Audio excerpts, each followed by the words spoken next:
Hello বন্ধুরা, সবাই কেমন আছো? প্রতিদিনের মতো আজও লাঞ্চ ভিডিও নিয়ে এসেছি। দেখো, আজ লাঞ্চে আমাদের ভাত, এইটা হচ্ছে ভেন্ডি সর্ষে মশলা দিয়ে ভেন্ডি মশলা, এটা হচ্ছে মাছের ডিম বা মাছের পেঁয়াজ কুচো দিয়ে বড়া করা হয়েছে গরম গরম গরম ভাতে খাওয়ার জন্য। আর এটা হয়েছে লাউ দিয়ে সবজি, একটা ধনেপাতা, লাউ, টমেটো, ঘি দিয়ে মিট মশলা সব দিয়ে এই লাউ তরকারিটা খেতে ব্যাপক লাগে। আর এইটা পেঁয়াজ কুচোনো আছে আলু সেদ্ধ মাখার জন্য।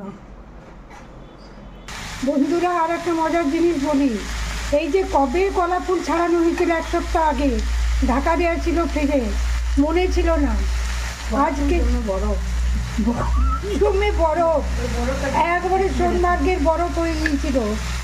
নিয়ে মান বলছে, মা এটা কী ঢাকা দেওয়া আছে, দেখতো বলছি, মা কলা ফুলটা গো। নিয়ে আজকে সেটাকে বার করে ফ্রাই করা হচ্ছে। এই যে ফ্রাই হচ্ছে, এই ধনেপাতা দিচ্ছে। এটা আবার দেখতে হবে খেয়ে কেমন লাগে। 7-8 দিনের তো কাটা ছিল। তাহলে এবার সবাই ভালো থেকো, সবার জন্য ভালোবাসা দিয়ে রাখলাম।